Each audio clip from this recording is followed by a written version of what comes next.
The first impression that comes to our mind about any college: tall buildings, big classrooms, large lobby areas, thick books, IT labs, assignments, class tests, and projects.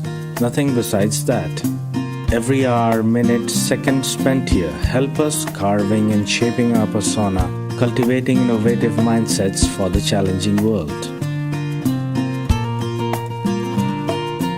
Learning is a lifelong process. Sharing knowledge, inculcating values of life, spark the innovative horizons of mind. Fun and frolic is the nature of every nook and corner here. A daily dose of thrill we are sure to get here.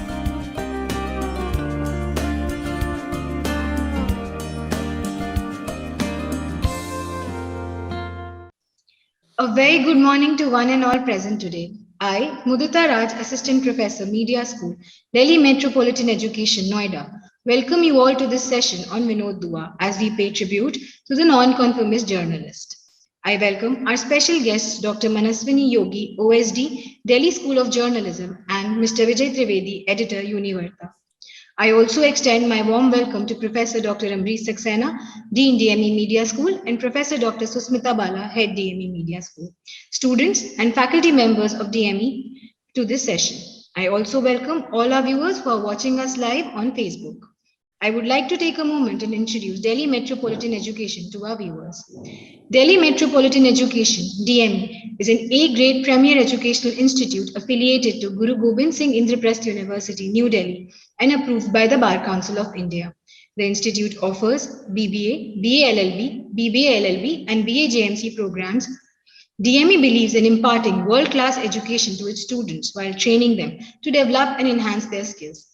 This education and training enables them in taking up challenges of the industry and creating a space for themselves with their competence and vigor. DME Media School is one of the most promising media institutes in the country. It offers BA in Journalism and Mass Communication.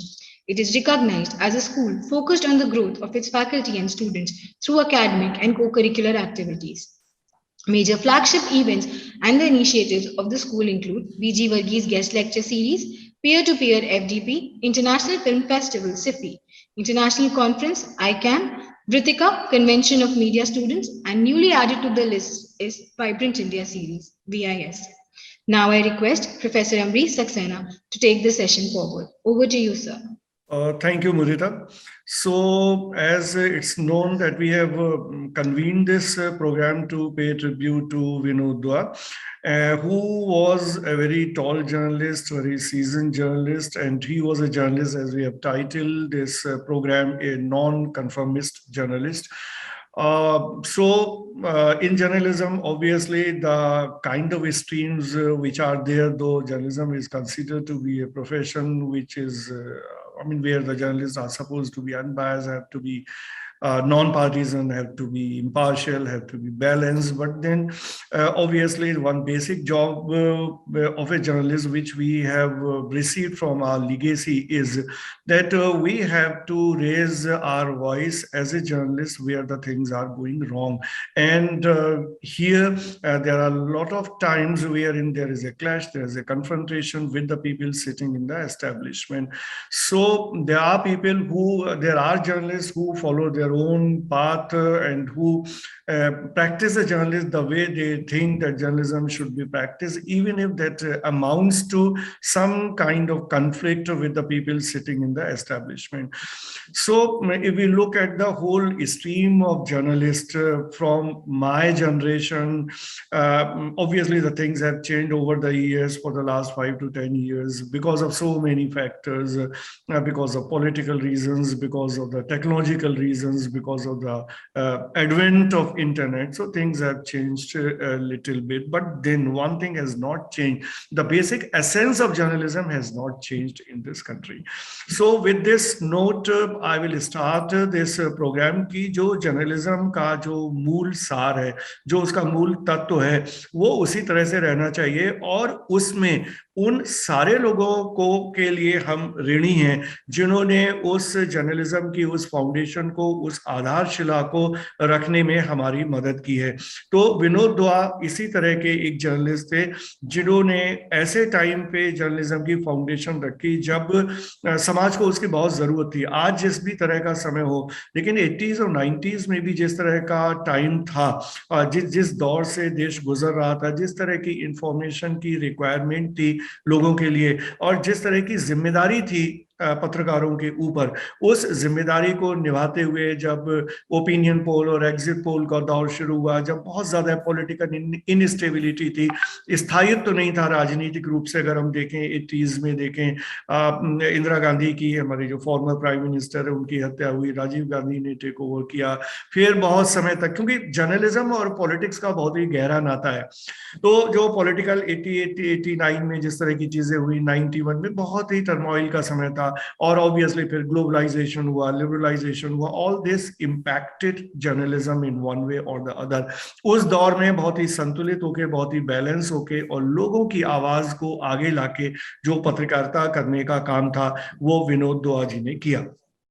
और सौभाग्य से मैं उनके साथ कुछ समय तक जुड़ा, और जिस समय उन्होंने अपनी परख जो न्यूज मैगजीन शुरू की थी, which is considered the first Hindi news magazine on Indian television, और चूंकि उस जमाने में सिर्फ दूरदर्शन हुआ करता था, तो दूरदर्शन पे वो चूंकि वीकली प्रोग्राम था, और हर व्यक्ति, हर जो प्रबुद्ध व्यक्ति है, वो उसका इंतजार करता था। और जिस तरह से उनका जो कैनवस था उस पूरे प्रोग्राम का, जिस तरह का उनका स्टोरीज का सिलेक्शन था, और जिस तरह से जो एक नेशन वाइड उन्होंने उसको एक स्वरूप देने की कोशिश की, उसमें वो निश्चित रूप से हमारे लिए बहुत ही मेमोरेबल चीज है। तो आज जब हमने ये तय किया कि हम एक कार्यक्रम करें जिसमें उनको ट्रिब्यूट दें, तो दो व्यक्ति सबसे पहले जो मेरे जहन में आए, उनमें डॉक्टर मनस्विनी योगी, जो कि विनोद दुआ जी के साथ उनके यूनिवर्सिटी लाइफ से जुड़ी हुई हैं। जब विनोद दुआ जी दिल्ली यूनिवर्सिटी में पढ़ते थे और प्रोफेसर योगी दिल्ली यूनिवर्सिटी में पढ़ती थी, उस समय से तो मैंने ये सोचा कि वो उस समय के पीरियड के बारे में, विनोद दुआ जी के पीरियड के बारे में डॉक्टर मनस्विनी योगी से बेहतर कोई व्यक्ति जानता भी नहीं है और बता भी नहीं सकता है, क्योंकि वो दौर था कि विनोद दुआ इन मेकिंग था।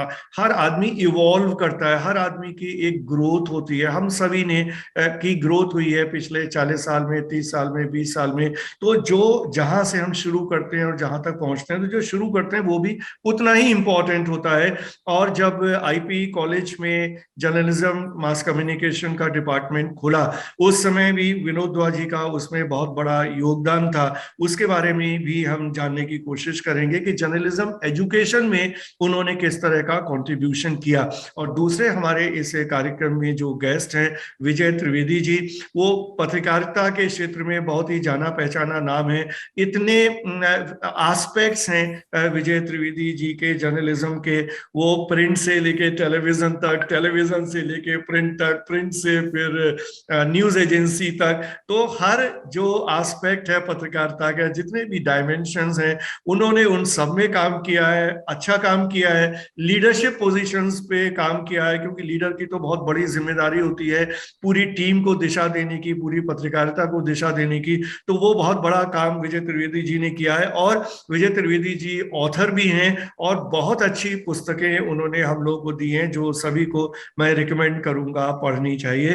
तो विजय त्रिवेदी जी भी परख में विनोद दुआ जी के साथ थे, और उसके बाद एनडीटीवी में विनोद दुआ जी के साथ थे। तो वो जो उनका काम का अनुभव है और जो पत्रकारिता विनोद दुआ जी की थी, उसके बारे में हम विजय त्रिवेदी जी से काफी चीजें जानने की कोशिश करेंगे इस कार्यक्रम में। तो टू बिगिन विद, सबसे पहले मैं डॉक्टर मनस्विनी योगी से बात शुरू करना चाहूंगा।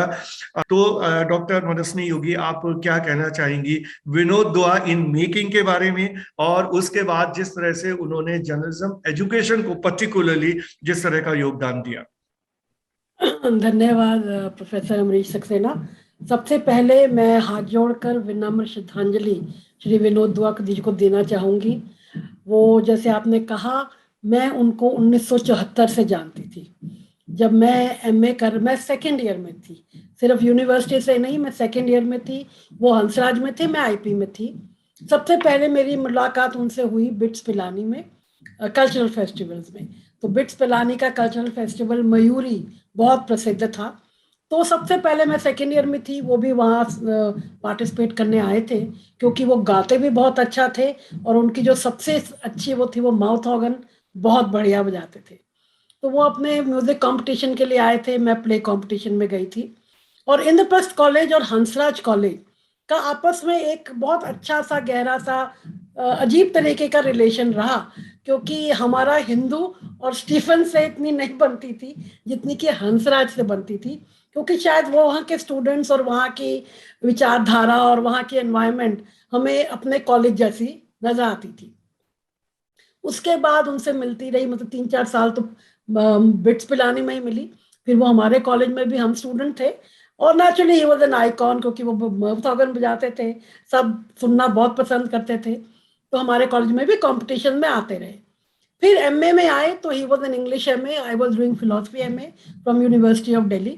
तो बिल्कुल ही कॉन्टेम्प्रेरी थे, और रोज ही दिल्ली यूनिवर्सिटी के चाय की दुकान पर मुलाकात होती थी, हेलो होती थी। उसके बाद मैं नाटकों में बहुत भाग लिया करती थी कॉलेज में।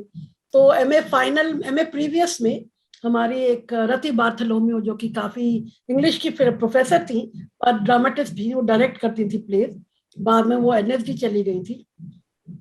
उन्होंने एक पब्लिक शो प्लान किया, ताशेर देश, रविन्द्रनाथ टैगोर का। उसमें मैंने भाग लिया। तो हमें एक गायक की आवश्यकता थी। तो उन्होंने कहा, तो मैं विनोद को जानती थी, मैंने कहा ma'am we can call Vinod Dua, he sings very well, और लाइव गाना था। तो I contacted him in the university and he immediately said yes, why not, क्योंकि वो एक जिंदा दिल, और किसी को मैंने उनको ना कहते हुए कभी सुना नहीं, unless it was impossible for him to do the work. तो वो आए, उन्होंने, he was the part of our play production. तो 2-3 महीने के रिहर्सल, उसके बाद नेचुरली पार्ट, हमारे सारे कास्ट की पिकनिक्स और ये सब में वो भाग लेते रहे। एमए खत्म हुआ तो उसके बाद मेरा उनसे कांटेक्ट टूट गया, क्योंकि वो तब तक टीवी में आना शुरू हो चुके थे, यो मंच में। और पर हमारा सर्कल था विजय लक्ष्मी कानूंगो, जो कि अब छाबड़ा है, जो कि प्रसार भारती से रिटायर हुई एज डीजी 2-3 साल पहले। हमारा ग्रुप था, वो भी आईपी की थी। तो कांटेक्ट नहीं रहा, समझिए, मतलब कभी कभार फोन होता था। तो मैं डिबेट्स को या म्यूजिक कॉम्पिटिशन्स को उनको जज करने के लिए, जब मैं आईपी में पढ़ाने लगी 1978 से, तब मैंने इन्हें 1-2 बार बुलाया, ये आए।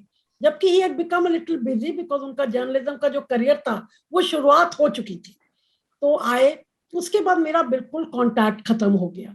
करीबन 10 साल मैंने, क्योंकि मैं भी कॉलेज में बहुत ज्यादा संलग्न रहती थी, सारे फंक्शन में, सारे एक्टिविटीज में, पढ़ाना भी। तो मेरा उनसे कांटेक्ट खत्म हो गया, इन द सेंस कि फोन वोन भी नहीं होता था, क्योंकि वो अपनी लाइफ में बिजी थे। फिर 1982 के आसपास शायद उनकी शादी भी हो गई थी, तो कांटेक्ट नहीं था और मुझे ये भी नहीं मालूम था कि वो हमारे कॉलेज के पीछे ही रहते हैं, राजनारायण मार्ग पे। क्योंकि हम भी अपना कॉलेज आए, मैं स्टीफन्स में रहती थी, मेरे फादर वहां पढ़ाते थे। तो आए और चले गए। 1998 में हमें इंद्रप्रस्थ कॉलेज में यूजीसी से एक प्रपोजल आया कि हम प्रोफेशनल कोर्सेज शुरू करें, जिसमें मास मीडिया का भी एक कोर्स था और होटल मैनेजमेंट का था। और ये तब मैं बहुत जूनियर लेक्चरर में थी और बहुत एंथुजियास्टिक थी, क्योंकि मैं डिबेट करती थी, ड्रामा करती थी। तो मैंने प्रिंसिपल को स्टाफ काउंसिल में कहा हमें मास मीडिया का कोर्स शुरू करना चाहिए था, करना चाहिए। जबकि ना मुझे और ना हमारे प्रिंसिपल को ना मास मीडिया का एम का मतलब पता था, ना ए का मतलब पता था। मतलब we didn't know how to start, what is it. Mass media शब्द समझ आता है, but what it is and what goes into it. तो अरुणा सितेज जी हमारी प्रिंसिपल थी, स्वर्गीय अरुणा सितेज। उन्होंने कहा मनस्विनी देखो, मैंने कहा जी मैं तो सिर्फ एक विनोद दुआ को जानती हूँ, जो जर्नलिज्म में है, उस फील्ड में है, मैं और किसी को नहीं जानती। एंड आप इमेजिन नहीं करेंगे, I didn't know him, nobody in the college had a clue of his phone number, nothing. तब डायरेक्टरी हुआ करती थी, फोन डायरेक्टरी। मैंने येलो पेजेस में से इनका फोन नंबर निकाला and I rang him up 10 साल बाद। एंड टू माय अमेजमेंट, मेरा फोन सुनते ही said hello Manaswini, how are you. मतलब ही रिकॉग्नाइज माय वॉइस। 10 साल का गैप बहुत होता है, इंसान की आवाज बस सब बदल सकती है। तो खैर, it was very happily, I said, then I told him कि हम ऐसे शुरू करना चाहते हैं, हमारी प्रिंसिपल आपसे मिलना चाहती है। तो ये came to the principal house और वहां से शुरू हुई हमारी यात्रा BMMC का कोर्स इंद्रप्रस्थ कॉलेज में शुरुआत की. And I think I would say कि he is still, I can say he is the backbone of the course. क्योंकि अगर उन्होंने हमारी सहायता, हमारे को गाइडेंस नहीं दी होती, रास्ता नहीं दिखाया होता, तो हम सब नोविस थे, वी डिडंट नो. अमरीश जी से भी तभी मेरी जान पहचान हुई जब मैं IP में मास कॉम कोर्स शुरू किया, तो इनको भी हमने एज गेस्ट फैकल्टी वर्कशॉप के लिए इनवाइट किया. तो उनसे भी मेरी जान पहचान नशद 99 से है, अमरीश जी से भी. तो विनोद एक एक स्टेप पे ही help us, but he said देखिए मैं एजुकेशनिस्ट नहीं हूँ, मुझे नहीं आता कि सिलेबस कैसे बनता है, but I can lead you to people. और हमें वही चाहिए था क्योंकि हम किसी को जानते नहीं थे. तो सबसे पहले वो हमें इग्नोर ले गए, वहाँ प्रोफेसर चांदीराम से मिलाया.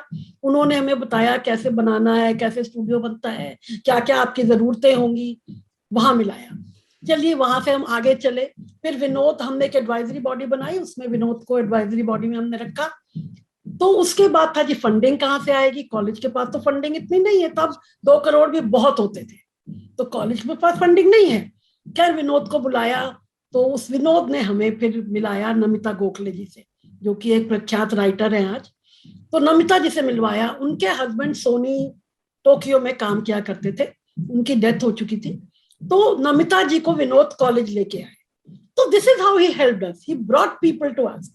मतलब बिना किसी एफर्ट के हमें लोग अपने दरवाजे पे मिले उनके थ्रू.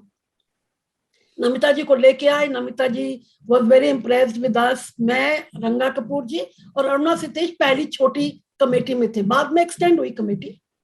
तो Namita also got very attracted to the Aruna Sitesh ji, because वो भी एक बहुत ही अच्छी महिला थी. And she said I will help you. She took us to Sony Tokyo people. Sony Tokyo people came from Japan. उन्होंने रेकी की, सारा कुछ देखा. विनोद भी आए, जगह कहाँ है आपके पास. तो हम लाइब्रेरी में घूम रहे थे. हमारी पुरानी बिल्डिंग है, हमारे 100 साल IP के होने वाले हैं 2022-24 में, 22 में, नहीं 24 में. तो विनोद आए, तो लाइब्रेरी में घूम रहे थे. तो विनोद ने कहा कि आप इसके एक पार्ट में क्यों नहीं स्टूडियो बना लेते, इतनी बड़ी बड़ी सीलिंग है आपकी. तो मैंने कहा नहीं विनोद, तो हमारे गवर्निंग बॉडी के चेयरमैन लाइब्रेरी को टच भी नहीं करने देंगे. तो बात तो करके देखो. मैंने अरुणा जी से कहा, तो उन्होंने बात की लाला जी से, एंड ही एग्रीड, और हमारा स्टूडियो बनना शुरू हुआ. और नमिता जी के थ्रू बहुत मैंने चक्कर काटे. फाइनेंस मिनिस्ट्री उससे पहले कभी देखी नहीं थी, कहाँ. And we got 2 crore rupees from Japan debt relief fund, जो एक गवर्नमेंट के पास हुआ करता था, अब नहीं है. तो वहां से हमें वो पैसा मिला. फिर विनोद ने हमारे पास टेक्निकल लोग भेजे फ्रॉम इग्नू, फ्रॉम जामिया, जिनको वो जानते थे. क्योंकि देखिए हमारे कहने से कोई नहीं आता था, उनके कहने से एकदम आते थे. तो आए, हमारी कमेटी बनी, सारा इक्विपमेंट सेटल हुआ और ऑर्डर हुआ. To cut the whole big story short, order हुआ. और फिर वो हमारा सामान 2002 दिसंबर में आया, और मैंने बैठ के एक एक सामान खुद खुलवाया और हमारी स्टूडियो एस्टैब्लिश हुई.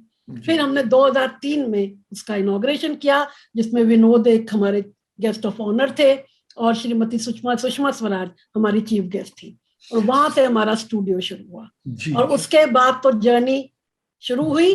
और इससे पहले तो एक बात मैं बता दूं कि विनोद ने हमें इस लाइन पर डाला, और तब तक तो वो 2003 में 4 में तो वो कहां से कहां पहुंच चुके थे. He had become a big journalist with no time at his hand, क्योंकि वो बहुत कुछ कर रहे थे, अपना भी चला रहे थे, फिर NDTV में आ गए. पर उन्होंने मुझे कभी किसी चीज के लिए नो नहीं किया. ये वाज अ कॉल अवे. आप ये देखिए कि इतना बिजी इंसान, मेरे 3 दिन का जो हमारा BMMC के सिलेक्शन होता था, उसमें पूरा दिन 3 दिन he used to come and sit there 10 to 6 to make selection of the student in the interview. अब तो खैर इंटरव्यू नहीं होती. मुझसे लोग कहते थे तुम विनोद दुआ जी को यहाँ कैसे बिठा लेती हो, उनके पास तो टाइम नहीं है. बट उनका एक IP कॉलेज से भी अनुराग था, हम लोग इकट्ठे पढ़े थे, तो कुछ था कि उन्होंने कभी मना नहीं किया. और हमारा जो स्कूल था, कॉलेज में जो कोर्स था, वो एक बहुत ही अच्छे सीढ़ी पे आ गया. और जब वो NDTV में थे, he helped lot of our students to get into NDTV.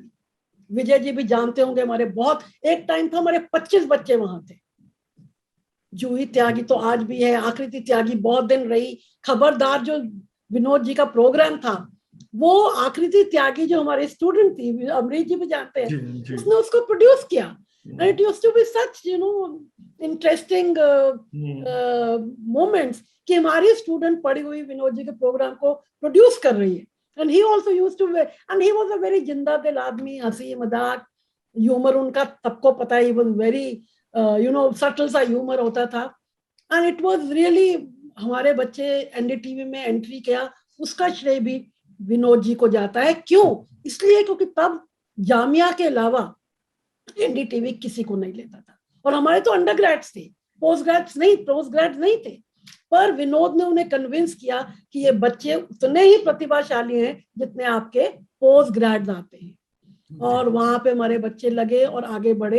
And एक और श्रेय जो 2008 या 9 में हमें इंडिया टुडे में हम लोग 4th पोजीशन पर आए नेशनल लेवल पे, उसका श्रेय भी मैं विनोद को दूंगी। चाहे मैं काम कर रही थी कॉलेज में, पर मेरी जो सारी सहायता थी, बड़े बड़े लोगों को हमारे प्रांगण में बुला देना, एक ही फोन कॉल से मैं गई उनके घर कि मुझे एक बहुत नेशनल सेमिनार करना है, बॉलीवुड के बड़े स्टार चाहिए, अनुपम खेर चाहिए, किरण खेर चाहिए, मैं एक फोन कॉल मेरे सामने किया, and those people agreed, and we had big events, big functions, और अमरीश जी उसके भाग रहे हैं। और 2008 में हमने 10 साल मनाए BMMC के, उसमें भी विनोद जी हमारे चीफ गेस्ट भी थे, गेस्ट ऑफ ऑनर थे, और एक डिस्कशन हुआ, और हमारा प्रोग्राम एनडीटीवी लाइव में गया पूरा प्रोग्राम। उसमें लिलित दुबे भी आई थी, विनोद जी भी थे, प्रहलाद कक्कड़ भी थे, तो it was that.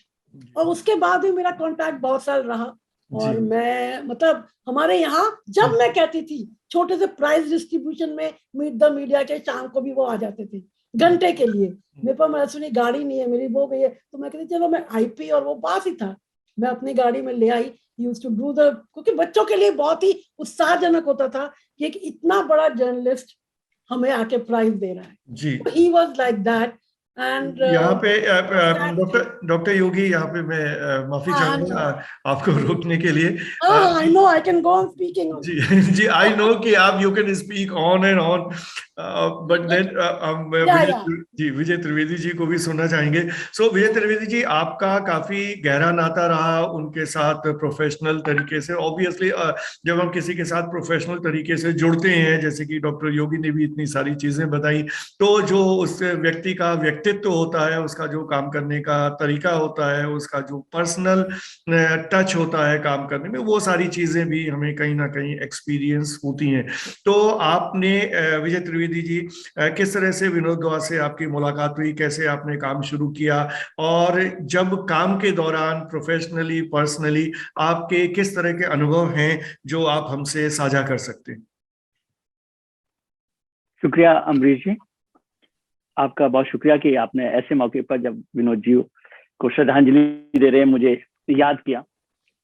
Vinod ji उन लोगों में से हैं जिनके साथ मैंने काम नहीं किया, मैंने उनके साथ काम सीखा है, उन्होंने काम सिखाया है, और वो मेरे लिए टेलीविजन के गुरु हैं। और हिंदुस्तान के बहुत सारे जर्नलिस्ट के लिए वो टेलीविजन पत्रकारिता, खासतौर से हिंदी टीवी पत्रकारिता के वो सबसे बड़े लोगों में से हैं, सबसे पुराने लोगों में से एक हैं। भले ही वो खुद को पत्रकार नहीं कहते थे, लेकिन जो आज पत्रकार कहते हैं, यदि वो समझेंगे तो समझ में आएगा कि पत्रकार क्या होता है। आपके कह देने से पत्रकार नहीं हो जाते, आपके मना कर देने से भी आप नहीं हो, ऐसा नहीं होता। तो विनोद जी उन लोगों में से हैं। परख का जब मैं जयपुर में नवभारत टाइम्स में होता था, और उसके बाद उनके साथ मेरा संपर्क हुआ, इंडिया टुडे उस समय मैगजीन शुरू की थी, वीडियो मैगजीन, उस दौरान। और फिर विनोद जी ने कहा कि तुम जयपुर से दिल्ली आ जाओ, और मैं टाइम्स ऑफ इंडिया की जो सरकारी नौकरी सो कॉल्ड होती है उसे छोड़कर परख के लिए आ गया, परख का न्यूज एडिटर के तौर पे शुरू किया। और वो एक ऐसी मैगजीन शुरू हुई जो उस समय तक तो दूरदर्शन के बारे में कोई सोच भी नहीं सकता था कि इस तरह की मैगजीन शुरू होगी। आप भी उसमें जुड़े रहे हैं तो आप जानते हैं कि उसने एक नए तरीके के कीर्तिमान स्थापित किए थे, पत्रकारिता के भी, और पत्रकारिता के अलावा जो विजुअल मीडिया में किस तरह से काम किया जा सकता है उसको लेकर। और हमें लगता था कि अब तो पता नहीं क्या होता है नहीं होता था, उस समय उन्होंने हमें सेलिब्रिटी बना दिया था कि जो स्टोरी करने कहीं जाते थे तो वहां लोग इस तरह से वेलकम किया करते थे कि कमाल की बात हो रही है। और वीकली मैगजीन होती थी, साधन कम थे, गुलमोहर पार्क का ऑफिस था जिसमें एडिट भी करते थे, गाड़ी लेकर कहीं देश भर में घूमे भी उनके साथ, पत्रकारिता उनके साथ की। तो सबसे बड़ी बात जो आपने शुरू की थी कि वो इम्पार्शियल थे, ट्रांसपेरेंट थे, ये सब बातें तो है। मनस्पति जी ने जो उनके व्यक्तिगत चरित्र की बात की कि हंसमुख, जिंदा दिल, गाने वाले, बजाने वाले, वो तो पार्टी वाले, वो सब तो है ही। लेकिन जो विनोद दुआ ने से सीखा जा सकता पत्रकारिता में वो है डेयर टू आस्क, सवाल पूछने की हिम्मत। ये बात मैं बार बार करता हूं कि पत्रकारिता का जो सबसे पहला सिद्धांत होना चाहिए जो विनोद जी से मैंने सीखा वो है डेयर टू आस्क, सवाल करने की हिम्मत। सामने कौन बैठा है कि महत्वपूर्ण नहीं है, आपका सवाल क्या है वो महत्वपूर्ण है, और वो सवाल बिना बायस के। आप अमरीश जी से दोस्ती रखते हो, आप अमरीश जी से दुश्मनी रखते हो, विचारधारा के खिलाफ हो, लेकिन जो सवाल आप पूछना चाहते हैं, जो सवाल जनता का सवाल है, वो एक्चुअली जो सवाल होना चाहिए वो सवाल पूछने की हिम्मत उन्होंने की। बहुत सारे लोग आज उन पर कुछ कुछ टिप्पणी करते रहते हैं, लेकिन शायद कम लोगों को याद होगा कि जब जनवाणी कार्यक्रम दूरदर्शन पर आता था उस समय केंद्र में कांग्रेस की सरकार थी, और कांग्रेस के मंत्रियों को उन्होंने जिस तरह से सवाल दूरदर्शन के स्टूडियो में बैठ के किए हैं, अब तो उसको सोचना भी मुश्किल है। अब तो प्राइवेट चैनल्स हैं, प्राइवेट स्टूडियो जो है सब है, लेकिन कोई वो हिम्मत नहीं करता है। ऐसे भी मंत्री रहे, एक मंत्री का मैं नाम जिक्र नहीं करता, जिनको उन्होंने बुलाया स्टूडियो में और वो उनके सवालों के जवाब नहीं दे पाए, और उन्होंने तब के प्रधानमंत्री राजीव गांधी को शिकायत की कि भाई दूरदर्शन पे ऐसा प्रोग्राम चल रहा है, हमारा दूरदर्शन है, उस पर एंकर हमारे मंत्री के साथ कर रहा है। तो राजीव गांधी जी ने कहा कि यदि मंत्री तैयारी नहीं करके जाते तो इसकी दोष मैं है ना एंकर पर नहीं दे सकता, और उन मंत्री को हटा दिया गया था सरकार में से, केंद्र सरकार में से। आजकल वो मुख्यमंत्री हैं। तो ऐसे बहुत सारे लोग हैं जिनका मैं चर्चा कर, आईएनबी मिनिस्टर उस समय एचकेएल भगत होते थे, उनके साथ इंटरव्यू, दूरदर्शन में एचकेएल भगत के साथ इंटरव्यू करना, और उस इंटरव्यू को यदि कोई मौका मिले, आप यूनिवर्सिटी में यदि किसी को दिखा सकते हैं तो समझ में आएगा कि तो एक हिम्मत जो है ना पत्रकारिता में, बाकी सब चीजें आप सीख सकते हैं, हिम्मत अगर आपने सीख ली ना तो टेक्नोलॉजी, जानकारी, वो सब कहीं ना कहीं से मिल जाएगी। और अगर हिम्मत नहीं है, बाकी सब कुछ है, तो फिर आज की टेलीविजन पत्रकारिता आप जो चल रही है वो कर सकते हैं। क्योंकि अब हमारे जो टेलीविजन के पत्रकार हैं, माफी के साथ कह रहा हूँ, वो सब टेक्नोलॉजिकली साउंड हैं, ज्यादा पढ़े लिखे हैं, ज्यादा वेल टू डू हैं, ज्यादा अच्छे से कंपेयर करते हैं, प्रोग्राम प्रेजेंट करते हैं। हिम्मत थोड़ी कम है। तो वो जो हिम्मत है ना, वो आप भी अपने एजुकेशन में, अपने कॉलेज में हिम्मत सिखा दीजिए जर्नलिस्ट को। क्योंकि कई बार होता है, हम लोग भी इंटरव्यू करते हैं, आप देखते हैं, मैंने इंटरव्यू बहुत सारे किए, तो बहुत सारे लोग कहते हैं अरे आप ये ऐसे इंटरव्यू क्यों करते हैं, कोई नाराज तो नहीं हो जाएगा। कल परसों भी मैं कहीं था तो उन्होंने कहा आप ऐसे करते हैं तो आप सोचते नहीं कि वो नाराज होगा कि नहीं होगा। मैंने कहा ये कभी सोचा ही नहीं, जिस दिन ये सोचने लगेंगे उस दिन इंटरव्यू बंद हो जाएगा। ठीक है। तो और इसलिए ये होता है कि जब मैं बीजेपी के लोगों का इंटरव्यू करता हूँ तो वो लोग समझते हैं मैं कांग्रेस की तरफ कांग्रेसी हूँ, और कांग्रेस के नेताओं का इंटरव्यू करते हैं तो ये समझते हैं ये तो पक्का भाजपाई है, संघी है। इससे कोई फर्क भी नहीं पड़ रहा, कोई मेरे करियर पे बहुत बड़ा फर्क नहीं पड़ा। जितने दिन काम किया विनोद जी के साथ किया, विनोद जी से बहुत कुछ सीखा, एनडीटीवी में बहुत लंबा काम किया, और पहला लाइव मैंने विनोद दुआ के साथ किया 1989, जब प्रणय रॉय और विनोद दुआ दूरदर्शन के लिए लाइव किया करते थे। तो हमने जो 1989 का इलेक्शन था, आपको याद है कि वो तो बहुत इंपॉर्टेंट इलेक्शन रहा था उस दौरान, और उस समय की पूरी पॉलिटिक्स ही बहुत हंगामे वाली रही है। तो उस दौरान वो लाइव करना, मुलायम सिंह यादव उस समय बड़े हीरो होते थे, और मैं हजरतगंज में लखनऊ में उनके साथ लाइव किया था। और इतनी बड़ी टीम दूरदर्शन की होती थी जो 4 दिन से रिहर्सल कर रही थी। मैं छोटा सा उदाहरण बताना चाहता हूँ। और जब शाम को लाइव होने लगा और मेरे को ईपी ने बताया कि now you are on, doctor Roy और विनोद दुआ बोल रहे थे, विनोद जी बोले कि मैं अपने सहयोगी विजय के पास जाना चाहता हूँ, वो हजरतगंज में है, लखनऊ में मुलायम सिंह के साथ। और ये उसके बाद वो लाइव का जो पूरी जो टेक्नोलॉजी और एक्सरसाइज थी, बड़ी ओबी वैन थी, बहुत बड़ी ओबी वैन हुआ करती थी उस जमाने में, और 5 दिन के रिहर्सल के बाद वो उसी समय ऑफ हो गई। और जो ओबी में इंजीनियर बैठा था उसने कहा कि अब लाइव नहीं हो सकता है, कनेक्शन कट गया। और हजरतगंज में 200 लोग मुलायम सिंह यादव के साथ खड़े हुए थे। वो तो अच्छा है कि लाइव उस समय दिखता नहीं था, ज्यादा टेलीविजन नहीं थे। And then I prepare myself, और मैंने उनको लाइव की तरह से रिकॉर्ड करके इंटरव्यू उनका किया था, तो वो फर्स्ट एक्सपीरियंस लाइव को रिकॉर्ड कर रहे हैं। तो ये सब चलता है, ऐसे बहुत सारे अनुभव है उनको, गाना उनकी जिंदा। एक चीज और जोड़ना चाहता हूँ कि वो जितनी बड़ी सेलिब्रिटी थे उतने ही ओपन थे। अभी हमारे पास क्या है कि जैसे ही हम सेलिब्रिटी बनते हैं हम कोकून में चले जाते हैं। सेलिब्रिटी बनने का मतलब है कि मिलिए मत किसी से, टाइम मत दीजिए, हंसिए मत, गोलगप्पे मत खाइए, बाजार में मत जाइए। विनोद दुआ उससे अलग थे, जितनी बड़ी वो सेलिब्रिटी थे उतने खुले थे। आप कभी महसूस ही नहीं कर सकते कि आप इतने बड़े आदमी से मिल रहे हैं। वो उतने मुस्कुराकर, जैसे मनस्विनी जी ने कहा कि उतना सटल, उतना उनका सब कुछ जो होता था। और मैंने तो उनके साथ बहुत सारी रात उनके साथ काम किया है, रात रात भर हम लोग बैठे रहते थे, उनको सुनते रहते थे उनको। तो वो अलग आनंद है। इस पे तो मतलब विनोद जी की चर्चा करना एक, क्या कहूँ मैं, उसको खत्म नहीं किया जा सकता। लेकिन सीखना है पत्रकारिता में तो मैं केवल एक ही बात कहता हूँ कि हिम्मत सीख लीजिए विनोद जी से। धन्यवाद विजय त्रिवेदी जी। निश्चित रूप से आपने जिन बातों का उल्लेख किया, मेरा तो बहुत छोटा सा उनके साथ प्रोफेशनल बहुत छोटा सा ही साथ रहा, लेकिन जो जिस तरह से आपने कहा ना कि मुझसे उनकी मुलाकात हुई दिल्ली में, उस वक्त मैं दिल्ली में था भी नहीं। जिस समय परख शुरू हुआ था मैं बनारस में था। आप बनारस में थे उस वक्त? जी जी मैं बनारस में था, और मैं जब दिल्ली आया तो आप 92 से 92 2021 तक बनारस ही इंपॉर्टेंट है हिंदुस्तान में। जी जी। तो मैं बनारस में था, मैं दिल्ली आया। बाई चांस मेरे एक मित्र हैं अजित शाही, तो अजित शाही ने मेरी मुलाकात करवाई, और मैंने कहा मैं कुछ करना चाहता हूँ आपके साथ। तो बोले ठीक है करो, बताओ क्या कर सकते हो, क्या स्टोरी आइडियाज हैं। मैंने उनको कुछ कुछ स्टोरी आइडियाज दिए। तो मैं जो स्टोरी आइडियाज देता था, हालांकि आज के जमाने की टेक्नोलॉजी नहीं थी, मुश्किल था, इंटरनेट नहीं, ये मेल नहीं, कुछ नहीं, बट मैं जो भी आता था, मिलता था, उनको जो स्टोरी आइडियाज देता था, ज्यादातर वो एक्सेप्ट कर लेते थे, कुछ कुछ सजेशन देते थे और कहते थे कि ठीक है मैं टीम भेज रहा हूँ, शूट करो। तो बहुत सारी स्टोरीज इस तरह से मैंने बनारस में शूट की। फिर लखनऊ में भी प्लेन हाईजैक की स्टोरी थी, वो उन्होंने कहा कि जाओ बनारस से लखनऊ जाके उसको शूट करो। तो इस तरह के बहुत सारे मौके दिए। तो जो एक और इम्पोर्टेंट पक्ष है, जो आपने निडरता की बात की, इसके अलावा वो सबके लिए उपलब्ध थे। और खास तौर से जो पत्रकारों की नई पीढ़ी थी, मतलब जो भी नए लोग थे, उनको कहीं भी मौका देना है उनका स्वागत करते थे, और कोई भी उनके साथ जाकर और उनके साथ अच्छा काम कर सकता था और सीख सकता था।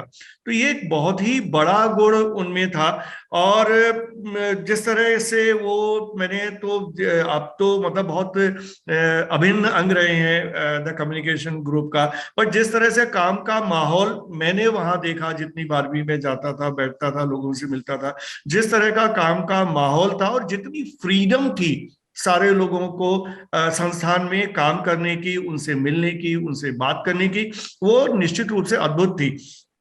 और मैंने तो यहाँ तक मैं इसका उल्लेख कर सकता हूँ कि मेरे सामने की बात है कि इवन रजत शर्मा जी को भी जब अपना करियर टेलीविजन में शुरू करना था, तो वो अपनी ट्रेनिंग के लिए विनोद दुआ जी के पास गए। अब आज के समय में लोगों को ये बड़ा आश्चर्यजनक लग सकता है, क्योंकि रजत शर्मा इतना बड़ा नाम है टेलीविजन में, वो प्रिंट में थे, और जब जी में उनको ज्वाइन करना था तो उससे पहले उनको हैंड्स ऑन ट्रेनिंग लेनी थी, तो वो विनोद दुआ के पास आए। तो विनोद दुआ तो इतना, मतलब आज के हिसाब से जब व्हेन वी लुक बैक, इतना बड़ा व्यक्तित्व थे कि सभी ने उनसे कुछ ना कुछ सीखा, चाहे उनको देख के सीखा, चाहे उनके साथ काम करके सीखा।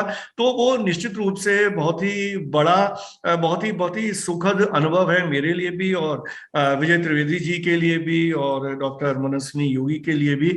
और कार्यक्रम के अब हम अगले सेगमेंट में बढ़ते हुए, हालांकि जो हमारे छात्र हैं वो अभी बहुत नए हैं और धीरे धीरे अभी चीजों को समझने की कोशिश कर रहे हैं। मैं ये नहीं कह सकता कि अभी उन्होंने कितना सीखा है, क्या सीखा है, लेकिन फिर भी उसमें कुछ हमारे छात्र निश्चित रूप से ऐसे हैं जो पत्रकारिता में अपना करियर बनाना चाहते हैं, जिन्होंने विनोद दुआ जी के बारे में पढ़ा है, समझा है, उनके काम को देखने की कोशिश की है। तो उनकी और काफी लोगों की जिज्ञासाएं हैं। कुछ हमारे जो फैकल्टी मेंबर्स हैं, उनकी भी किसी की कोई जिज्ञासा हो सकती है। तो मैं चाहता हूं कि हम उस इंटरेक्टिव मोड में जाके, और अगर किसी के जो जिज्ञासाएं हैं, सवाल हैं, मैं चाहूंगा वो अपने सवाल पूछें।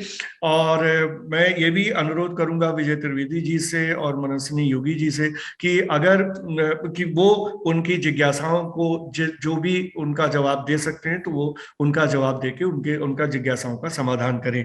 तो स्टूडेंट्स, तुम लोगों से कोई भी जो सवाल पूछना चाहते हैं जो स्टूडियो में है, they can come on the mic and they can ask their questions.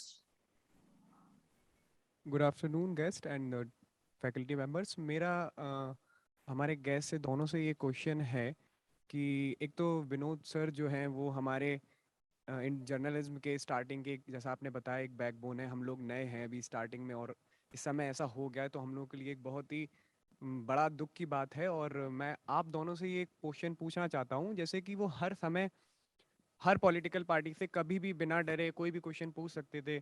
और हर किसी का एक पॉलिटिकल अपना एक पॉइंट होता है कि हर किसी की एक पार्टी होती है। इंटरनली वो शो नहीं करते हैं, पर हर किसी का होता है एक पॉइंट। तो अभी जैसे कि लेटेस्ट में कि उनके साथ आईपीसी के सेक्टर 120 मतलब धारा 124 के तहत उनको देशद्रोह का आरोप लगा दिया गया और फिर ऐसा सब हुआ। तो हर किसी का एक पॉइंट रहता है। मैं मनश्री मैम से उनके एज अ कॉलेज के स्टार्टिंग से ये पूछना चाहता हूँ कि उनका मतलब पर्सनली व्यू हर पार्टी को लेके क्या रहा आपका, और जब वो आपकी पार्टी को जब पूछते थे तो आपको कैसा फील होता था, एंड देन सर आपको कैसा फील होता था, ऐसा सब। विजय जी, आप देना चाहेंगे? आप बोलिए। मनस नहीं, पहले आप। देखिए, मेरा उनसे इंटरेक्शन, मैंने शायद विनोद का कोई भी प्रोग्राम मिस नहीं किया। मतलब it use to be like people tune in for certain Chitrahaar, या तब क्या कहते हैं, मैंने विनोद का कोई खबरदार का एक भी एपिसोड मैंने कभी मिस नहीं किया। हाँ, शायद दूरदर्शन के सारे एपिसोड नहीं देखे। खबरदार, कौन बनेगा मुख्यमंत्री, जायका, सारे देखे। उनसे मैंने कभी, उन्होंने मेरे से और मैंने कभी उनसे पॉलिटिकल डिस्कशन किया ही नहीं।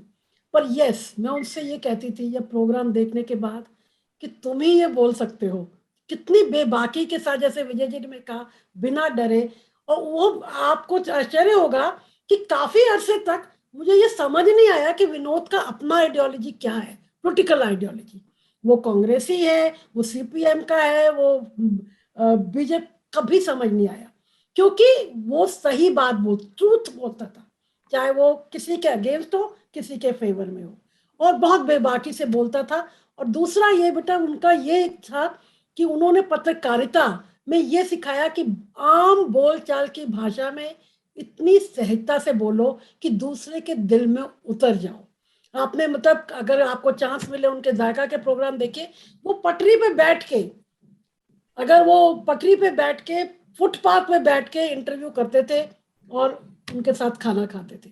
इतना सिंपल और इतना डाउन टू अर्थ इंसान वो था। विजय, जैसे अमरीश जी भी ने कहा कि इतना बड़ा पत्रकार, पर आप उनको देख के मिल के भी नहीं लगता था कि ये इतने बड़े पत्रकार हैं।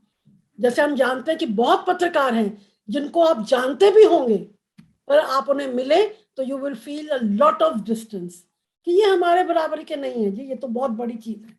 विनोद के साथ कभी ऐसा ना मुझे फील हुआ, ना हमारे छात्रों को फील होता था जी। और वो उनका जो ये अभी हुआ, तब तो वो कोविड को हो चुका था जब उनका केस चल रहा था। मेरा तब कांटेक्ट कुछ हो नहीं पाया, पर the way he fought it, Vikas Singh ji ने उनका केस लड़ा, एंड आई एम हैप्पी कि before the end came he won the case. उनके पे से वो स्टिग्मा हटा और उनका तो केस, ऐसे सब कह ही रहे हैं, it is become a landmark case for all the journalist to come. तो जी, विजय त्रिवेदी जी, आप कुछ कहना चाहेंगे? जी, जैसे मनश्री जी ने भी जिक्र किया, मैं उस केस को भी करें, कोविड के दौरान मेरा उनसे बातचीत होती रही। उनकी वाइफ जब चिन्ना थी, उनसे भी मेरा पारिवारिक संबंध था, वो भी कोविड के वजह से चली गई। उसकी वजह से वो ज्यादा टूट गई। फिर पोस्ट कोविड में काफी बीमार रहे। उससे डेथ से भी 15 दिन पहले मेरी उनसे फोन पर बात हुई थी, तब वो काफी कमजोर फील कर रहे थे। मल्लिका और बकुल से भी मेरा एक निजी रिश्ता है, बेटियां जो दोनों हैं उनकी, खासतौर से मल्लिका के साथ। और फिर जब अभी हॉस्पिटल में थे तो मैं लगातार टच में रहा था, लेकिन हमारी कोशिशें बेकार रही कि जो नहीं हो पाया। जो बात पत्रकारिता को लेकर जो हो रही है कि आइडियोलॉजी हो सकती है किसी की भी हो, लेकिन जब आप टेबल के इस तरफ बैठे हो, इंटरव्यू कर रहे हो पत्रकारिता में, विनोद जी ने यही सिखाया कि आपको जो ठीक लगता है वो सवाल किए जाए, वो सवाल किए जाए। और उनकी आजादी और उसका तो अंदाज ये लगा सकते हैं कि वो 90% टाइम, बल्कि 100% टाइम समझिए कि वो नौकरी में कहीं नहीं रहे, क्योंकि वो किसी के साथ बंध कर रहना ही नहीं चाहते थे, किसी के साथ बंध कर नहीं रहना चाहते थे, और वो जो उनको ठीक लगता था वो करते थे। और वही हम लोग अभी थोड़े दिनों पहले उनसे, स्वास्थ्य खराब होने से पहले बात कर रहे थे, तो वो कह रहे थे तुम्हारे लिए कुछ लोग काफी कह रहे हैं। मैंने कहा ये सारी गलतियां आपने की, आपने शायद चटाया मुझे पत्रकारिता का, तो वो अब वो तो बदल नहीं सकता। तो वो हम लोगों के साथ परेशानी है कि हम उसी रास्ते पर चलते रहे हैं, वो करते रहे हैं, कोशिश कर रहे हैं कि ये नहीं है कि हम लोग ईमानदार पत्रकारिता पर कोई झंडा गाड़ के बैठे हैं, लेकिन कोशिश करते रहे कि जो ईमानदारी से समझ में, अपनी समझ से जो हो सकता है वो किया जाए। और ये उनकी खासियत है। एक और खासियत उनकी ये है कि वो दूसरों को क्रेडिट देने में कभी नहीं चूकते और खुद कभी क्रेडिट लेते नहीं। छोटे से छोटा रिपोर्टर, टीम का आदमी कोई उनको कोई बात कह दे तो सार्वजनिक तौर पर कहते हैं कि भाई ये जो लाइन है ना, ये जो शब्द है वो उसने बताया था।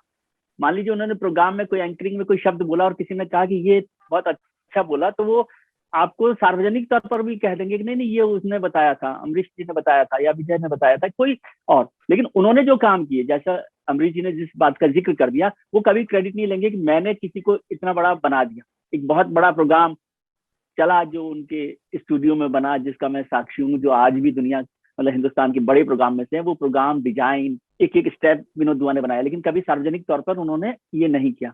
और वो ओपन सबके लिए होते थे। छोटे से छोटा जो रिपोर्टर है, टीम के लोग हैं, वो उनके साथ हमेशा बड़ा महसूस करते थे। और दूसरी बात, खास बात, कि मैं अक्सर कहता था कि मैं जयपुर से हूँ, तो जयपुर में जौहरी बाजार है, लेकिन विनोद दुआ असली जौहरी थे। उनको हीरो की परख बहुत रही, वो परख कर सकते थे। और परख जब प्रोग्राम भी बना, तो आज भी टेलीविजन इंडस्ट्री में, हिंदुस्तान की इंडियन हिंदी टेलीविजन में जो बड़े नाम है वो सब विनोद दुआ की देन है। अमरीश जी भी जानते हैं, मनोज सिन्हा जी भी जानते हैं। तो हीरो की परख जो है ना, उनको खास तौर से थी। और वो इसलिए भी क्योंकि वो मौका सबको देने के लिए भरोसा करते थे, ओपन थे कि हर एक आदमी को मौका मिले। जो टीम परखने में बनाई 92 में, आज 2021 में 30 साल बाद भी वो लोग कुछ कर पा रहे हैं और अपनी हिम्मत से खड़े हुए हैं, तो वो उसकी क्रेडिट विनोद दुआ को दी जानी चाहिए। और पॉलिटिकल डिस्टेंस तो उन्होंने हमेशा ही रखा, किसी से भी उस तरह की रिश्तेदारी नहीं रखी। जबकि सभी पार्टीज में सभी लोगों से, बड़े बड़े राजनेताओं से मेरी तो बहुत इतना क्लोजनेस रही है, तो मैं जानता हूँ कि उनके बहुत निजी मित्र रहे हैं। लेकिन जब वो निजी मित्र प्रोग्राम में टेबल के दूसरी तरफ होते थे, तो वो एंकर और गेस्ट के तौर पर बिहेव करते थे, और वो बाद में भी वैसा ही रहता था। तो ये जो समझ है, ये जो बारीकी है, वो हम लोग समझें तो बड़ी बात है। और पढ़ना लिखना तो उनकी इतनी खूबी थी कि आप किसी भी विषय पर बात कर सकते हैं। संगीत उनका प्रिय विषय रहा, गाते भी बहुत अच्छा थे, चिन्ना भी बहुत अच्छा गाती थी, सूफी संगीत बहुत अच्छा, फिल्मी गाने, बॉलीवुड के गाने, माउथ ऑर्गन, और पार्टीज के शौकीन। पार्टीज का शौकीन होना मतलब सबके लिए खुले होना और खुद पर हंसना और व्यंग करना, जो सटायर पे जो खूबसूरती थी उनकी, क्या बोलूं मैं उनके लिए। जी जी जी विजय जी, स्टूडेंट्स कोई और है विद्यार्थी जो सवाल पूछना चाहते हैं? Good morning all of you. मेरा नाम ज्योति है और मेरा सवाल ये है कि जनरली ये माना जाता है कि जब टीवी पर इस्तेमाल की जाने वाली भाषा पर हिंदी पत्रकारिता जो है वो अपने सबसे बुरे दौर से गुजर रही थी, तो उस समय विनोद दुआ सर को एक विवेकपूर्ण रूप के आवाज में माना गया। सर, आप इस स्टेटमेंट से कितना एग्री करते हैं? मैं आपके ओपिनियन जानना चाहती हूँ, एंड मैम आपके भी। मेरे ख्याल में ज्योति भाषा के संदर्भ में सवाल कर रही है। जी सवाल जी विजय जी, आप कुछ कहना चाहेंगे इस पे? जी, मैं ये कहना चाहता हूँ कि विनोद जी ने तो वो भाषा दी जो बोलचाल की भाषा थी, जिस बात में, और इसीलिए वो सबसे पॉपुलर, मैं उन्हें सबसे कैमरा फ्रेंडली एंकर तो कहता ही हूँ, और वो सबसे पॉपुलर इसीलिए हुए क्योंकि वो आपकी जुबान में बोलते थे। जो टेलीविजन में उस जमाने में, दूरदर्शन में बहुत एक क्लिष्ट हिंदी की भाषा हुआ करती थी, और अब जो है न हिंदी है न अंग्रेजी है, क्या भाषा वो मुझे नहीं पता, लेकिन विनोद जी ने एक जुबान दी थी, बोलचाल की भाषा दी थी, और उस बोलचाल की भाषा में सब कुछ था। वो भाषा का रंग भी होता था, वो उस इलाके का भी रंग होता था। यदि बिहार की स्टोरी है तो उसकी स्टोरी में भी वो रंग होगा, जम्मू कश्मीर की है तो उसका कलर भी होगा। वो जो भाषा का रंग जो था, बोलचाल की जो भाषा थी, आज भी हम लोग जो इस बात पर। और दूसरा, वो विजुअल जर्नलिज्म का एक बड़ा सोर्स थे कि आजकल अब भी लोग पता नहीं क्या करते हैं टेलीविजन में, मुझे नहीं पता, कि वो स्टोरी लिखते हैं और फिर पिक्चर्स ले करते हैं। उस जमाने में उन्होंने सिखाया था कि पिक्चर्स पहले ले करेंगे फिर उस पर कहानी लिखेंगे, तो उसका एक इम्पैक्ट बहुत बड़ा होता था। मैं याद कर रहा था अभी पिछले दिनों की उनके शोज करने के लिए कहीं भी शहर में जाओ तो वहाँ के सनराइज, सनसेट, वहाँ के जानवर, वहाँ की पगड़ी, वहाँ की धोती, वहाँ का चूल्हा, वो सब भी हम लोग शूट करते थे ताकि वो कलर आता था। अब तो हम लोग जर्नलिज्म में सिखाते हैं कि बाइट ले आना, बाइट आ गई तो बाकी सब काम कर लेंगे, ठीक है। अब बिल्कुल और बाइट भी वो विजय जी आप बिल्कुल सही कह रहे हैं। आपने कहा मुझे याद आ गया जब वो बार पर की टीम आई थी बनारस में, तो उन्होंने कहा कि सनराइज शूट करना है, तो पूरी टीम जो सनराइज के थी, बिना कोई स्टोरी नहीं होती। हाँ, तो वो पूरी टीम जो थी वो सुबह ही सुबह हम अर्ली मॉर्निंग 5 साढ़े 5 बजे दशाश्वमेध घाट पे बैठ गए और इंतजार करने लगे कि जब सूरज उगेगा तो उसको शूट करेंगे। तो वो उनकी बिल्कुल एक मैं बात करेंगे, उनकी भाषा की जो बात है वो ऐसी थी कि जब वो प्रोग्राम करते थे तो हम सबको, हर एक को ये लगता था वो आपसे बात कर रहे हैं, आपसे ही वही बात कर जुबान। रहे हैं, आपकी ड्राइंग रूम में बैठ के, किसी और से बात नहीं कर रहे। इतनी सरल और इतनी सहज भाषा थी, वो आप जैसे मैंने अभी भी कहा, हाँ, दिल में उतर जाती। याद आता कि मतलब कनिष्ठ हिंदी तो बोलते ही नहीं थे, और पढ़ते तो मुझे पता इतना पढ़ता था विनोद, इतना पढ़ता था। वही सही कहा आपने कि किसी विषय पर उनसे बात कर लीजिए, उन्हें हर चीज का ज्ञान होता था। और सहज, और जो सब लोग जानते ही हैं, विजय जी तो और अमरीश जी भी जानते हैं कि वो अपनी स्क्रिप्ट कभी प्रिपेयर भी नहीं करते थे, इंस्टेंटली बोलते थे। प्रॉम्प्टर भी नहीं था, प्रॉम्प्टर के जमाने के टेलीप्रॉम्प्टर भी यूज नहीं करते थे। और मेरे को तो हमेशा लगता था नहीं, वो तो मैं ही, वो मेरे को मुखातिब है, और कोई सोचता था उनको मुखातिब है। इतनी सरल भाषा थी। तो ही was like that, and I think यही उनकी ग्रेटनेस थी, यही खासियत थी जो एक आज चीज के जोड़ दूं पत्रकारिता। मैं मनोज जी की पत्रकारिता के बाद जब जायका इंडिया का शो किया हाँ, टीवी जायका पर, इंडिया, वो तो तो लोगों को उम्मीद नहीं थी एक तो एक्सेप्ट कोई करेगा कि जायका जैसा शो हाँ। विनोद दुआ जैसी पर्सनैलिटी सेलिब्रिटी करे, करेगी। ये भी बड़ी बात थी। ये चैलेंज को लेना भी कि क्योंकि उनकी सेलिब्रिटी मतलब स्टेटस बहुत बड़ा था पत्रकारिता में, लेकिन जायका किया। और जायका का जब शो हुआ और लोगों ने उसको देखा तो समझ में आया कि जायका जो है केवल हो सकता था विनोद दुआ जैसे सेलिब्रिटी 5 स्टार्स में ही जायका को कर लेते, लेकिन उन्होंने सड़कों पर, ढाबों पर, गलियों में किया। और पटरी पर बैठ जायका के में किया। वो जब पटरी पर बैठ के किया और जब आप जायका की स्टोरी देखेंगे तो आपको उस फूड का टेस्ट आपको देखने में आ जाएगा, देखने में ही अंदर आ जाएगा। और उसका एक सेंटेंस था, आत्मा प्रसन्न हो गई, खा के आत्मा प्रसन्न हो गई। हाँ, तो आत्मा प्रसन्न हो गई। और वो उसमें मसाले तक का भी स्वाद बता सकते थे कि इसमें जीरा सिका हुआ डाला गया है कि क्या डाला गया है, और आत्मा प्रसन्न हो गई। और एक बेहतरीन पॉजिटिव लाइन उनकी हमेशा होती थी कि आपका कल का दिन आज से बेहतर हो इसी उम्मीद के साथ। तो ये पॉजिटिविटी भी जो है ना वो अब नहीं मिलती है। जी जी। और कोई सवाल है तो हम एक सवाल और ले सकते हैं। Good afternoon. हाँ बोलो। एंड सर मेरा नाम शशांक है। मैं ये पूछना चाहता हूँ सर, आपने बोला हिम्मत की बात होनी चाहिए, जर्नलिस्ट में हिम्मत होनी चाहिए कुछ भी सवाल करने का सरकार से या फिर किसी से भी। वो हिम्मत आखिर कैसे लाएं? उनमें थी ये हिम्मत विनोद सर में, तो उनने जब किया तो फिर उनमें राजद्रोह का मुकदमा हो गया। तो ऐसे हिम्मत कैसे लाएं जर्नलिस्ट जब उन पे राजद्रोह का मुकदमा हो जा रहा है? और कंगना रनौत जी जब बोलती हैं कुछ ऐसा कि वो पद्मश्री हैं लेकिन फिर भी बोलती हैं कि वो 2014 में देश आज़ाद हुआ, तो उन पे ऐसा उतना कंट्रोवर्सी नहीं होता जितना विनोद दुआ सर जर्नलिस्ट हैं उसके बाद उन पे हो रही है ये। जी विजय जी क्या कहेंगे? शशांक, यही तो खास बात है कि जो लड़ने के लिए तैयार होते हैं वो हिम्मत अपने आप आती है। हिम्मत कोई मार्केट में मिलती नहीं ना, खान मार्केट में नहीं मिलती है ना, सेक्टर 18 में भी नहीं मिलती है। वो हिम्मत आती है कि आप लड़ने के लिए तैयार हो, जब आपको ये डर ना हो कि क्या खो जाएगा, जब आप सब कुछ खोने के लिए भी तैयार होते। खोता कुछ नहीं है ऐसा, लेकिन खोने के लिए जब तैयार हो जाते हैं तो हिम्मत अपने आप आ जाती है, समझे। और हिम्मत के बिना पत्रकारिता, मैं तो चाहूंगा अमरीश जी जो वैसे आपको सिखा सकते हैं प्रोफेशनली, लेकिन मैं बिना हिम्मत की पत्रकारिता से बेहतर है कि पत्रकारिता ना करें, कुछ और काम धंधा हम करें, उसमें ज्यादा भी कमा सकते हैं और ज्यादा अच्छे से रह सकते हैं। हिम्मत को जोड़ कर रखिए। मैं तो इस बात पर बार बार जोड़, हालांकि ये बहुत नुकसान वाली मैं बात सुना रहा हूँ प्रोफेशनली आजकल कि फायदेमंद सुझाव या सजेशन नहीं है। नहीं, लेकिन हम लोग तो जो सिखाएंगे, आप जो सिखाएंगे जो सही है वो सिखाएंगे। अब क्या फायदेमंद है नहीं है, तो जो आप कह रहे हैं मैं पूरी तरह से सहमत हूँ। तो फिर बहुत सारे प्रोफेशन है काम करने के लिए, पत्रकारिता में ही क्यों आएंगे आप? कुछ और करिए। हाँ, और कोई है अगर छात्र तो जल्दी से सवाल पूछे।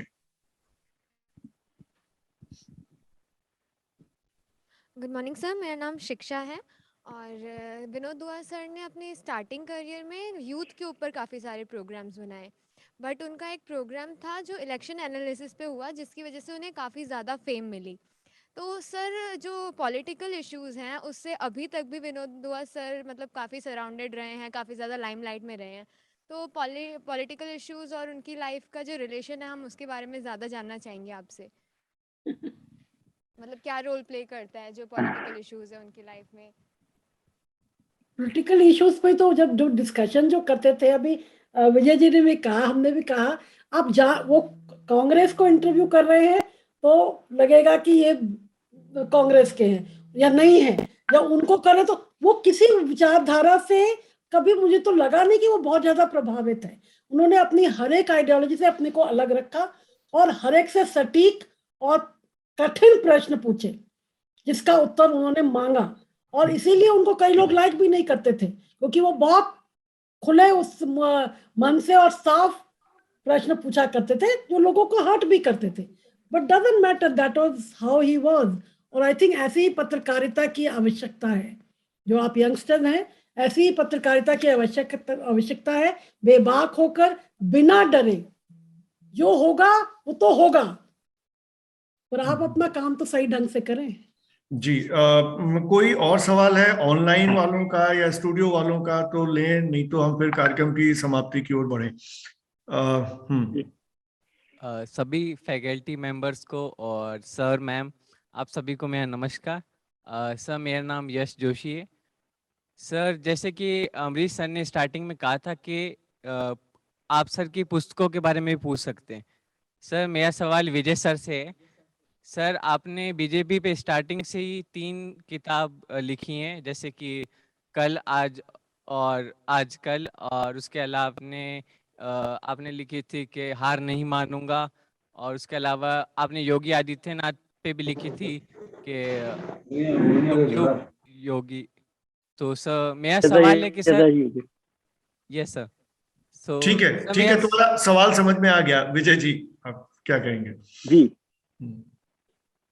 यदि आप उन किताबों को पढ़ लेंगे, 4 किताबें लिखी, मैंने एक किताब उससे बड़ी लिखी है, अभी अभी आई है इस साल, संघ पर, आरएसएस पर, संघम शरणम गच्छामि, समझे। ये 4 किताबें लिखी है, चारों कमोबेश बीजेपी से जुड़ी हुई हैं।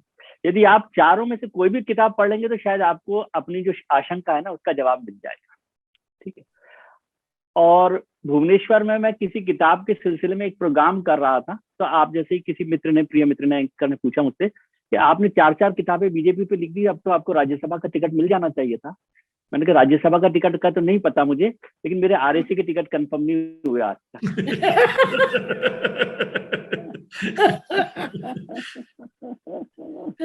और यदि कभी देखना हो तो इंटरव्यू देखना है, जिसमें अब जो प्रधानमंत्री जी हैं, उन्होंने जब मुझे हेलीकॉप्टर से उतार दिया था नाराज होकर 2009 में, एक इंटरव्यू में किसी खास विषय पर सवाल करते हुए, और लगातार जब मैंने सवाल किया तो उन्होंने हेलीकॉप्टर से मुझे उतार दिया। और हेलीकॉप्टर से उतारने के बाद भी मैंने कहा कि मैं शुक्रिया अदा करना चाहता हूँ कि उन्होंने मुझे हवा में नहीं उतारा, जमीन पर उतारा। लेकिन फिर कभी मिलेंगे किसी चौराहे पर, फिर वही बात करेंगे जनता की। सर, मैम, मेरा आप तीनों से एक्चुअली क्वेश्चन है कि आप तीनों कहीं ना कहीं कनेक्टेड थे विनोद दुआ सर से। तो सर, मैं ये जानना चाहती हूँ, क्योंकि विनोद दुआ सर इतने ज़्यादा मतलब फेमस थे, उन्होंने इतना काम किया अपनी लाइफ में, तो सर वो एक उनका पर्सनल रिलेशन अपनी फैमिली में, अपनी बेटियों के साथ, और उनका पर्सनल मतलब प्रोफेशनल रिलेशनशिप, जैसे कि हमें पता है कि जिस करियर में वहाँ पे टाइम मैनेजमेंट बहुत ज़्यादा बहुत कठिन होता है। तो सर, उन्होंने कैसे मतलब मैनेज किया जब वो अपनी लाइफ में इतने फेमस थे, अपने फ्रेंड्स को टाइम देना, फैमिली को टाइम देना, अपनी बेटियों को, कैसे थे एज अ पर्सन, कैसे तो उन्होंने कैसे टाइम मैनेज किया? पूरा टाइम वो अपनी बेटियों को देते थे। मुझे याद है बकुल की जब एडमिशन होनी थी, I was in touch with him, मेरे साथ फोन पे, क्योंकि वो बेटी चाहती थी, ये भी चाहते थे वो स्टीफन में पढ़े। स्टीफन में उसका पहले नाम नहीं आया, वो एलएसआर चली गई, then he rang me up कि वो एलएसआर चली गई। यार टाइम, एक एक चीज में उन्होंने अपनी बेटियों के साथ दिया। मल्लिका का जब 12th हुआ मॉडर्न स्कूल से, तो she got a little less percentage than Bakul, तो वो बहुत परेशान थी कि मैं क्या करूंगी, मेरे इतने कम नंबर आए हैं। तो तब मल्लिका को उन्होंने मेरे पास भेजा था। He wanted her to do mass media, पर मल्लिका नहीं चाहती थी मास मीडिया करना। पर वो आई क्योंकि वो बहुत दुखी थी कि मेरे इतने नंबर कम आए हैं 12th क्लास में। पर मल्लिका के और हुनर थे, वो भी गाती है, वेरी गुड डिबेटर। और वो फिर दूसरों, मैंने उसको समझाया, पर मैंने कहा ठीक है मास मीडिया नहीं करना तो वही करो जो तुम करना चाहती हो। फिर वो हिंदू कॉलेज में पढ़ी। विनोद ने हर स्टेप पे अपने बच्चों को बंधन में नहीं डाला, जो उन्होंने चाह किया। फिलडेल्फिया भेजा मल्लिका को पढ़ने के लिए। बकुल तो अपने आप से फिर साइकोलॉजिस्ट बन गई और वेदांता में थी, और वो सब बच्चों को भी और अपनी फैमिली को पूरा ध्यान दिया उन्होंने। अपनी वाइफ ध्यान ध्यान देने के साथ मैं इसमें जोड़ दूं कि ध्यान तो उन्होंने दिया ही, बल्कि मल्लिका, बकुल का, चिन्ना का, लेकिन आजादी उन्होंने दी। पूरी आजादी दी, वही अपनी मैंने बेटियों को भी अपने तरीके से जीने की आजादी उन्होंने दी है। मल्लिका आज बहुत बड़ी स्टैंड अप कॉमेडियन भी है हिंदुस्तान। बकुल जो है क्लिनिकल साइकोलॉजिस्ट है, बहुत बड़ी साइकोलॉजिस्ट अच्छे से, है ना। बैंगलोर में। चिन्ना के साथ जो फैमिली, मतलब जो वाइफ थी, उनके साथ उनका जो रिलेशनशिप था। लेकिन विनोद का टाइम जो था ना, पता नहीं कैसे 24 घंटे में करते हैं वो, परिवार के साथ नहीं, हर आदमी उनका परिवार था। दोस्तों के दोस्त वो हुआ करते थे। तो जितने लोग मिलेंगे वो सोचते होंगे विनोद तो मेरे लिए ही जीते, जो मिल लिया वो उसी के हो गए, वैसे लोगों में से रहे। तो परिवार के साथ तो था ही, लेकिन वो जिससे मिल लिए उसके हो गए। और छोटे से छोटे, मुझे याद है कि उनके एक ड्राइवर को उन्होंने अपने घर भेजा, तो वो एक ऐसी स्टेट से थे जहां पर बोलचाल की भाषा अक्खर थी। तो चिन्ना ने कहा कि भैया आपने यहाँ क्यों भेज दिया, मेरी बेटियां जो है वो ऐसी जुबान सीख जाएंगी, क्योंकि वो तो एक डिसेंट वॉइस, मतलब जुबान बोलती हैं आपकी, ये वो। तो उनका इसको यहाँ पर मत करो। तो उन्होंने अपने ऑफिस में बुला लिया और वो आज बड़े कैमरा डायरेक्टर हो गए। तो ये जो खूबसूरती है ना, ये विनोद दुआ ही कर सकते हैं। जी, निश्चित रूप से। अब चलते हैं कार्यक्रम की समाप्ति की तरफ। डॉक्टर सुष्मिता बाला, आप कुछ कहना चाहेंगी? बिल्कुल, मैं बहुत कुछ कहना चाहती हूँ। Thank you. क्योंकि इतनी सारी बातें हो रही हैं विनोद दुआ जी की, तो सबसे पहले तो मेरी तरफ से उनको बहुत बहुत बहुत श्रद्धांजलि। और जिस तरह के वो इंसान थे, वाकई में इतनी सारी बातें सुनने के बाद भी मुझे अभी भी लग रहा है कि जो भी उनके प्रोग्राम हम लोग देखा करते थे, चाहे वो जायका इंडिया का हो, परख हो, जिस तरह की प्रोग्राम प्लानिंग उनकी होती थी, बहुत अच्छी होती थी। और बिल्कुल ये नहीं लगता था कि वो बहुत कुछ प्लान करके कर रहे हैं, बहुत नॉर्मल तरीके से इजी वे में हो जाता था। जैसा मुझे याद है कि जब विजय सर और सिन्हा सर वहां शूट के लिए जाते थे, वो अफीम की खेती हो या 2.5 तंबूरा मस्जिद हो, प्लानिंग जो भी होती थी, वो क्या बोलते थे कि स्क्रिप्ट लिखो या शूट करके लाओ। जैसे आपने कहा कि हम गंगा घाट पे जाके सूर्योदय का इंतजार कर रहे थे और हमने सूर्योदय रिकॉर्ड किया, शूट किया। उसी तरह जब अफीम की खेती शूट करने गए तो काफी डर था लोगों के मन में कि वहां किसी तरह की कोई प्रॉब्लम तो नहीं हो जाएगी, क्योंकि वहां जिस तरह के, वो तो सिर्फ छुपी हुई चीजें थी जो क्लोज थी और जिनको ओपन नहीं किया जा सकता था। जिस तरह से इंटरव्यूज वहां किए गए, तो वो सारी इतनी आराम से किया और लोगों ने उत्तर भी दिए, लोगों ने पार्टिसिपेट भी किया, लोगों ने अपने जो उनके व्यू पॉइंट थे वो शेयर किए और ये लोग वहां से रिकॉर्ड करके लाए। वो सारा चीजें जब मैं सोचती हूँ, फील कर रही हूँ, तो मेरे रोंगटे खड़े हो रहे हैं, मुझे थ्रिलिंग लग रहा है। तो वाकई में विनोद सर कैसे करते थे और क्या, मतलब उनका सोचना, उनका सारा काम करवाना और इतने सहज तरीके से बड़े प्यार से बात करके और काम करवा लेना, ये विनोद सर ही कर सकते थे।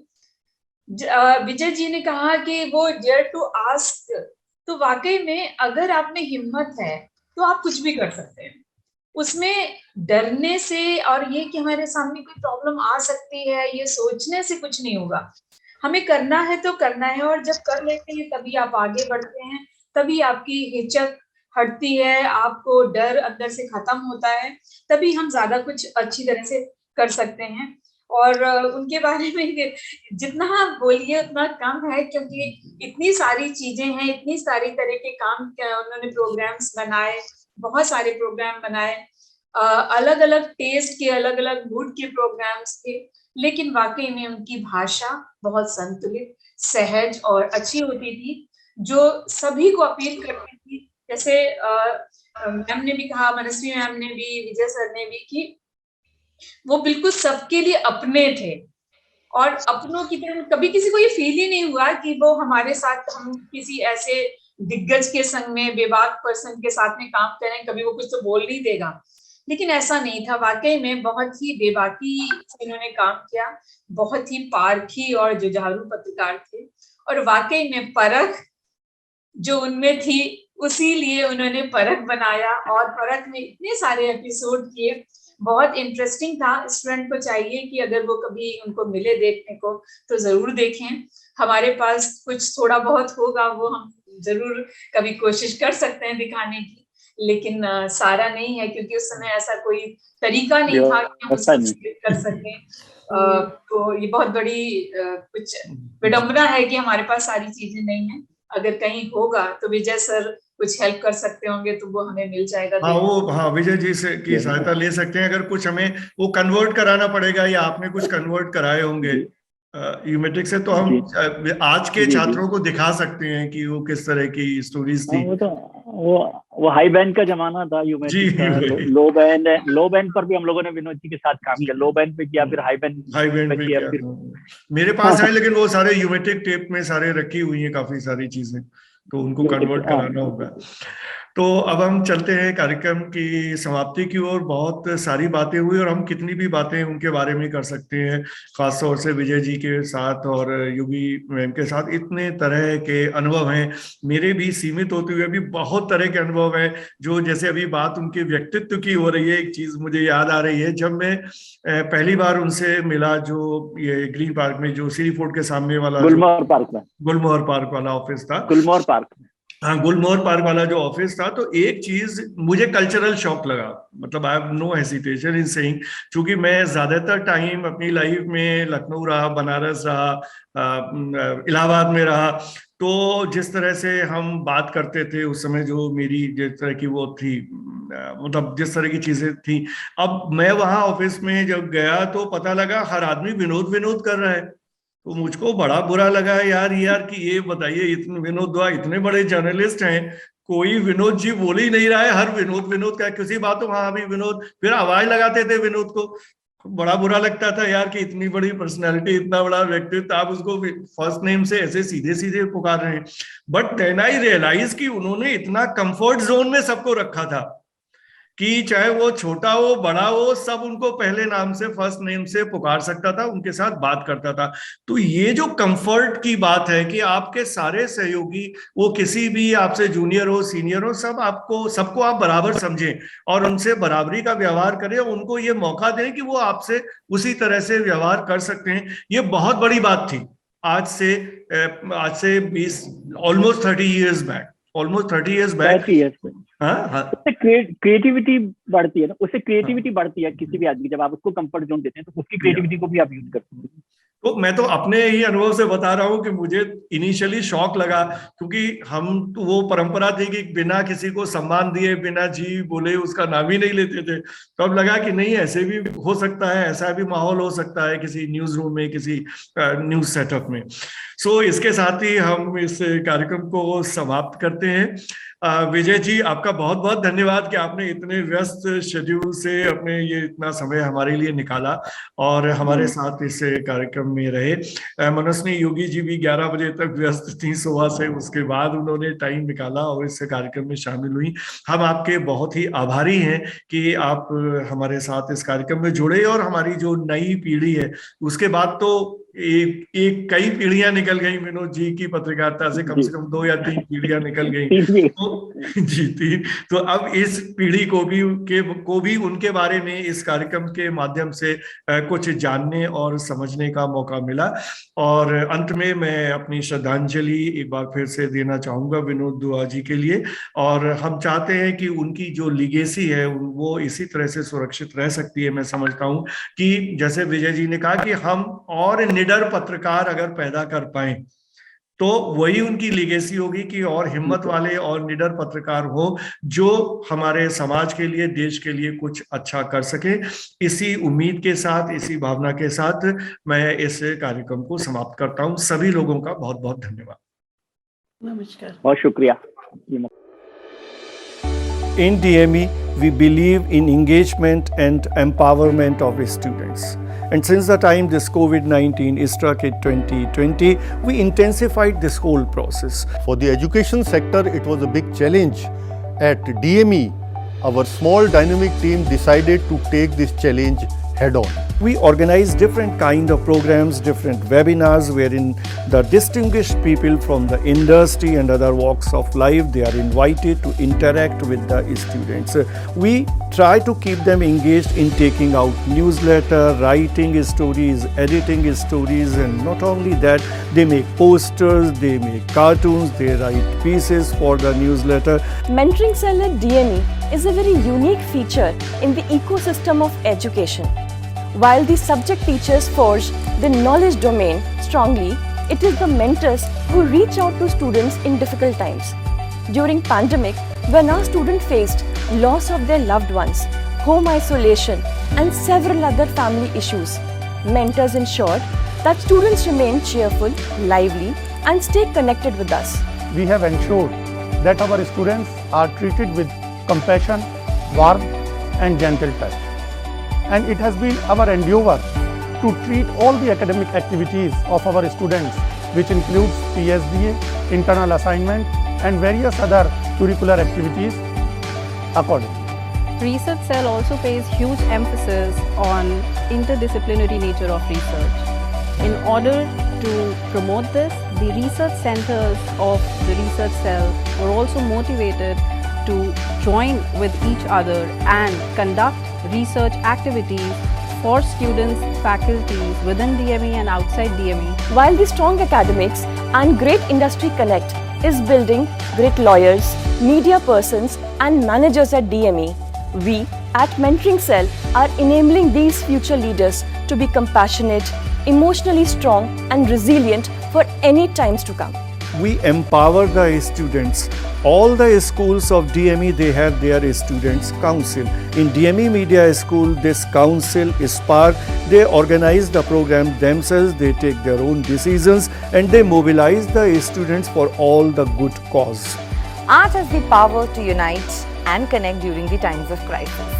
Bringing people together, sharing, soothing, and inspiring are powers of art, which have been made empathically obvious by the DME cultural societies during the COVID-19 pandemic. By taking different innovative approaches in organizing various virtual competitions and events in which the students of DME have taken part with great enthusiasm and proved that DMEians are unstoppable.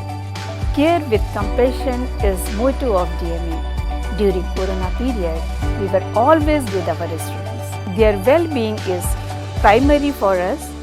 We take care of our students. We met the expectations of the students, of the parents, and above all of the industry. The placements this year were better than those of the previous years. DME is committed to supporting its students in all possible ways.